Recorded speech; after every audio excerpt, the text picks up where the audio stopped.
დღესხმაური იყო დაბა ლაითურში. ადგილობრივმა მოსახლეობამ რწმუნებულის გადადგომის მოთხოვნით აქცია გამართა.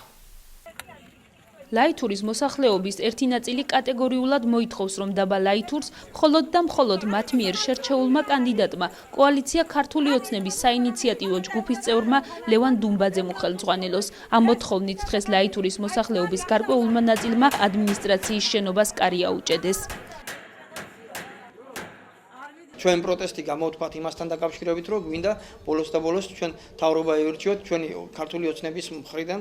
ძირითადად მასას გვინდა, რომ ეს ძველ ჭაობს, ძველ ნაციონალურ მოძრაობას, რაც რომ იყო და არ გაუკეთებიათ აქანი არაფერი, გვინდა რომ ახალი თავრობა მევიდეს ოცნების მხრიდან და ბოლოს და ბოლოს ეშველოს ლაითურს, ეს გვინდა ხალხს პირველ რიგში და ამიტომ გვინდა გამგებლად დანიშნა არჩევა ამ კაცის ლევან დუმბაძის. სხვა შეხედულება აქვს ამასთან დაკავშირებით ქართული ოცნების მეორე ნაწილს. Ფიქრობთ, ყველაფერი უნდა გადაწყდეს კანონიერად, ისე როგორც საჭიროა და არა ასეთი სახით. გვყავს ჩვენი კანდიდატები, კანდიდატურა, დიახ, არის კანდიდატურა, ალტერნატივა არის, რომელსაც წლების განმავლობაში უბრძოლია ოპოზიციური ღვთისგაძლიერებისათვის ლაითურში და ეს სიტუაცია დღევანდელობით არ ასახავს იმ მდგომარეობას, რომ აი მანდამაინც ეს ხალხი, რომელიც ითხოვს კონკრეტულად ერთი პიროვნების მხარდამჭერას და მოსვლას, რომ ეს იყოს ასე. იმიტომ ჩვენი პოზიცია გაგვაჩნია და შეგვიძლია ამის დასაბუთებაც.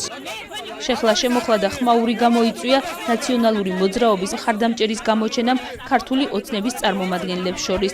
მას საკუთარი აზრის დაფიქსირება არ დააცადეს და აგრესია გამოხატეს. დღესდღეობით პოსტის გულებიზა. ახლა აგერ იმყოფება რომელიც არის ეს ხალხი, ლევან დუმბაძეს ამოყვანილი ხალხი, რომელიც თვითონ არის აქ ის ხალხი, არის ის ხალხი არის, რომელიც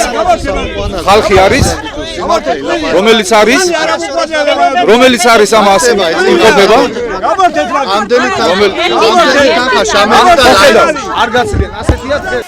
დაბა ლაითურის ადმინისტრაციიდან მომხდ ფაქტს არავინ გამოხმაურებია ადგილობრივების თქმით.